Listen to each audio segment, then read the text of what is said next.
Yes, we can see the screen. And feel All right. free to start whenever you're ready. As a student with ADHD, I struggled with traditional lectures. I love learning, but at some points in lectures, it felt like the teacher was going way too slow, and at other points, way too fast. Often, I would find myself missing key points or equations and would end up falling behind. With the onset of COVID and remote lectures, while most people struggled, I rejoiced. Finally, I could go at my own pace, speed up or slow down the recordings, reread sections I didn't understand. Now, as we move back into in-person classes, I find myself missing more and more the ability to learn at my own pace, to not have to worry about writing notes, listening to the teacher, and watching a PowerPoint all at once. And it's not just me. 14% of students have a learning disability.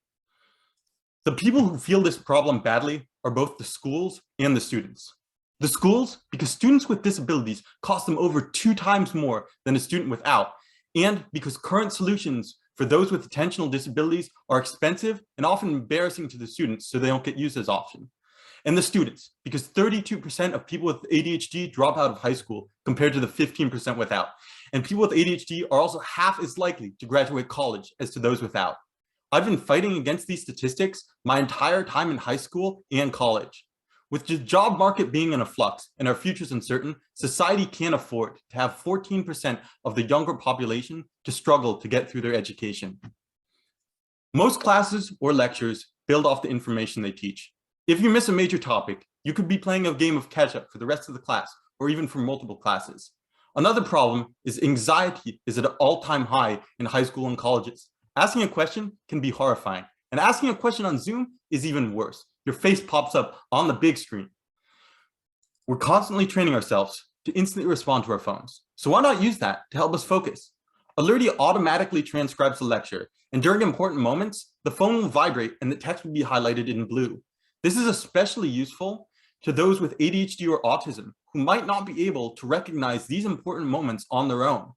You can view all your transcriptions and filter based off of importance. So if you go to the bathroom or lose focus for a minute, you don't have to spend the rest of the class playing catch up. We're also integrating with learning management system that students are already using to become even easier to adopt. If the student has a question, they can highlight any part of the text and ask a question by typing it in. This helps with question anxiety and also lets the teacher know exactly where in their lecture students are struggling. So, do people actually want something like this? The answer is a resounding yes. Both students and special education professionals see the benefits and are eagerly awaiting Alerty. The special education case manager of Lincoln High School had this to say about Alerty. It's a great tool for special education case managers to use to see what exactly was said to a student in class regarding assignments, assessments, due dates, etc. Currently, testing with autistic people has gone well, and they've reported a significant increase in their ability to follow lectures. We have a full MVP and are alpha testing at Oregon State University. Once that concludes, we plan on beta testing at school districts that have agreed to test Alerty in Maryland and California. We've also been talking with Lincoln High School and Portland State University. So, how are we going to enter this difficult school market? We have a 3-pronged strategy. We plan on targeting high schools, colleges, and universities. To help adoption, we'll influence teachers and parents as well as disability access services. If parents hear of a proven technology that will raise their children's chances of succeeding with ADHD or autism, they will raise hell to get it into schools. Parents are some of the most passionate people when it comes to their children's education. We also plan on getting the teachers excited about this. Teachers care about their students, and if something can help the disabled students, especially during remote learning with minimal effort on the teacher's part, the teachers will push for its use as well. Disability access services are already required to have a certain amount per year set aside for disability funding. And with pressure from parents and teachers, as well as Alerty helping raise the graduation rates, the schools will be willing to buy. Currently, we are targeting students with learning disabilities. Next, we will enlarge our market to all high school and college students, and eventually incorporate all meeting types. Funding for the assistive technology for this sector is $128 million per year, and it's also an insanely fast-growing market as more and more of this generation have ADHD or are autistic. Even getting a small portion of this market is enough to pivot to encompass more meeting types while still catering to those with attentional disabilities. We plan on charging a per-course subscription at $199 per course. It costs us no extra to cover the entire class, and it turns a disability accommodation that might be embarrassing to a single student into a tool the entire class can use and benefit from, even those who might not have formal disability plans. The people who struggle most in class often are those who never had the money or time to get formal disability plans. Especially women and minorities, sexism and racism means often ADHD goes undiagnosed until much later in their lives. We're pricing Alerty so it's affordable to both schools and teachers who pay out of pocket, but it's enough to have a comfortable margin and room to grow. We plan on providing discounts to early adopters, but as users scale, so too will the cost for us to transcribe. We are the only transcription app that caters to people with attentional disabilities, helping them know when to focus and saving them from the embarrassment of missing a question directed to them or a key moment that builds on the rest of the lesson. We know this because everyone working on this either has ADHD or autism. We are cheaper than both an in-class note taker and a peer educator, which is an adult who works directly in class to help a student with disabilities. And we're much less intrusive and embarrassing to a student. We're also a lot better at our competition in transcribing in situations where a person isn't talking directly in the mic. As you can see from our timeline, we are currently finishing up our MVP and have already started alpha testing. Our exit strategy is to either continue sales and continue growing our market, or have Canvas, Blackboard, Moodle, or another learning management system buy us out, since we will provide a valuable edge over their competitors. We plan on integrating with these systems that students are already using, so it's easier to adopt. They can now use their Canvas and Blackboard accounts to view and search all their lectures and even take notes on their lectures. As you can see from our revenue growth, Alerty plans to be very fast growing and will be profitable in our 4th year. Once we established ourselves as a school accommodation, we can start branching out even to more meetings and everyday life of people with disabilities and blow our sales goals out of the water. We are asking for $80,000 to pay our developers through the development of this app, making sales with the longer sales cycles of schools, marketing, and hiring graphic designers to polish up the app. Alerty can do a lot more than just help students with attention disabilities. We're thinking long-term about the things that people hate most about lectures.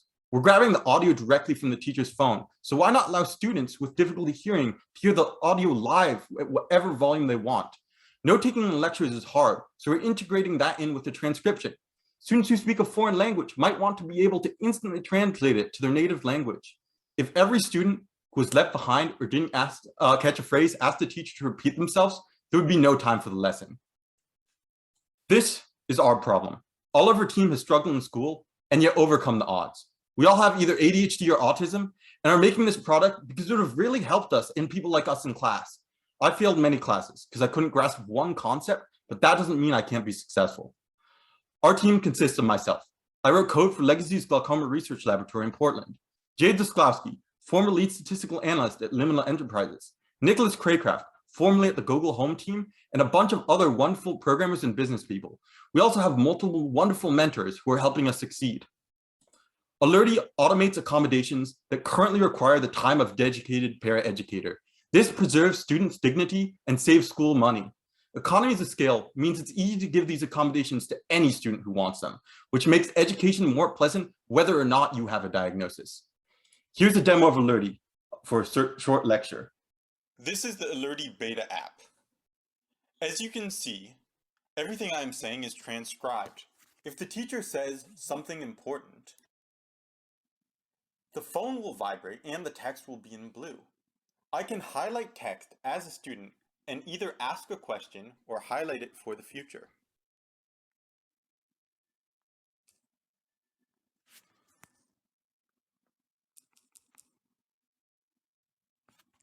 Once the lecture is complete, I can view my previous lectures and even filter by emphasis and highlight.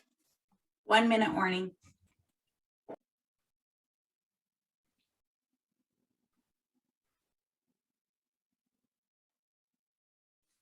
Thank you. And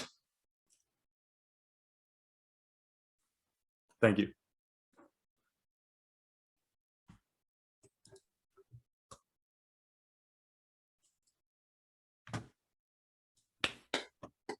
Nice job. All right, nice job, Harry. That was great. All right, fantastic.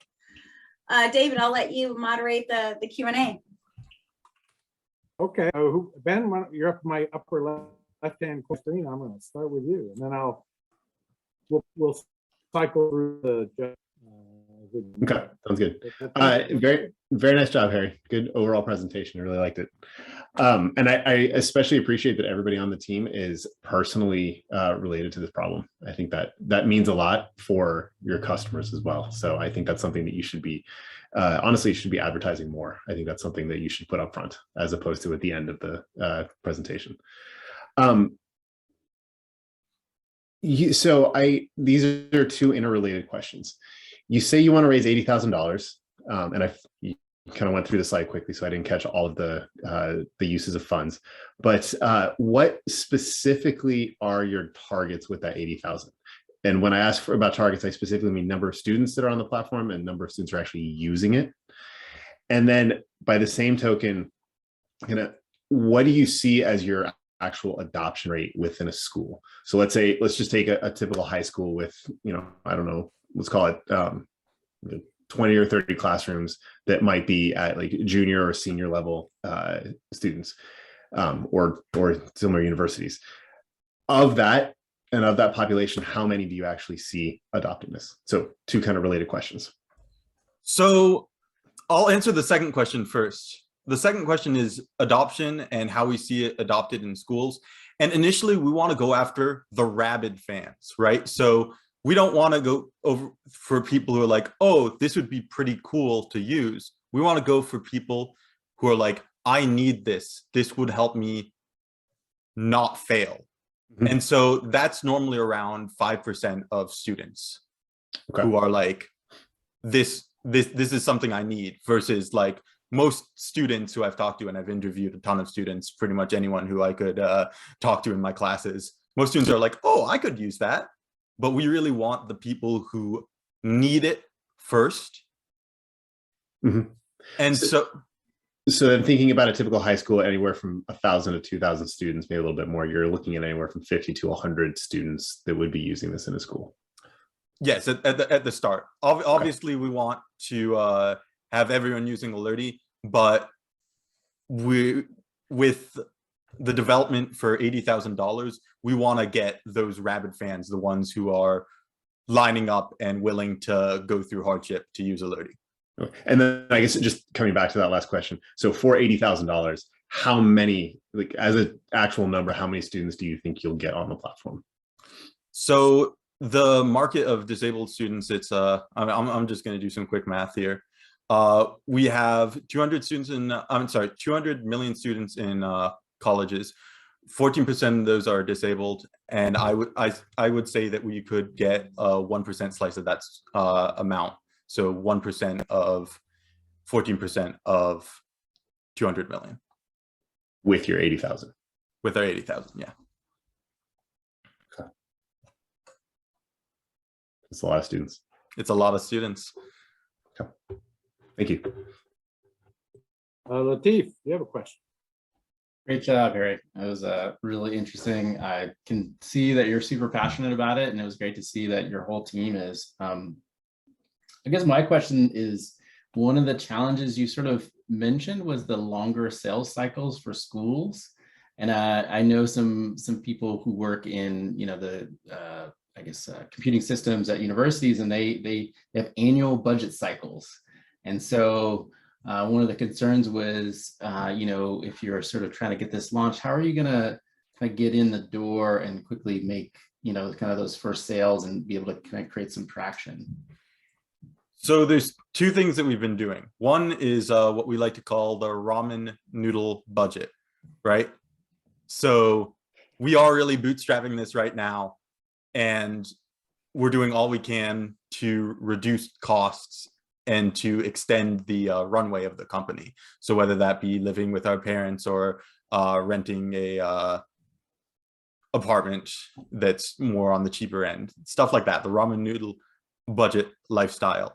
And the second thing is we are trying to leverage the connection of the parents, especially, right? Because if we get the parents to push for it, it doesn't really matter how long the sales cycle is. If parents are like, hey, do you have Alerty?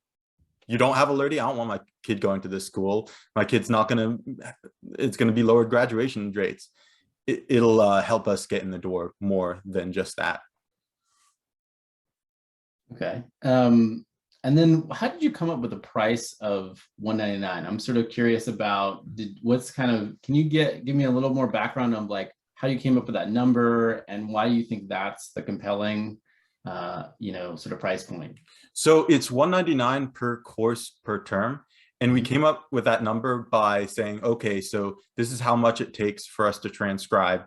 And this is the amount of margin that we need to feel comfortable, which is a 75% margin long term. But initially, we're going to have less of a margin. We're thinking of for the first schools providing discounts, providing free trials. So the first time would be 99. But it puts us right above our competition when it comes to in terms of price. So Dragon is 15 a month, which goes to around 45 a term, and same with Otter AI. They have plans for 8 and 15 a month, but we also provide the services that Dragon and Otter don't provide. So that's the justification for the additional cost. So that's it's a combination of margin and pricing it as like more of a premium service than just a note-taking service. So if I do the math right, your cost of goods sold are $50.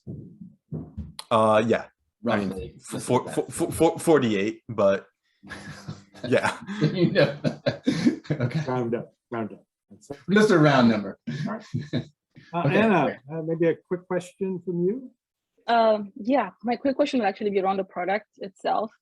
How will teachers want some students be on the device, on the smartphone with an app, and sort of decide if they're actually following the lecture or just doing something entirely different, like playing games or watching a football game? Like, how does that integrate with the class experience? Great question. There is on phones parental controls and kiosk mode.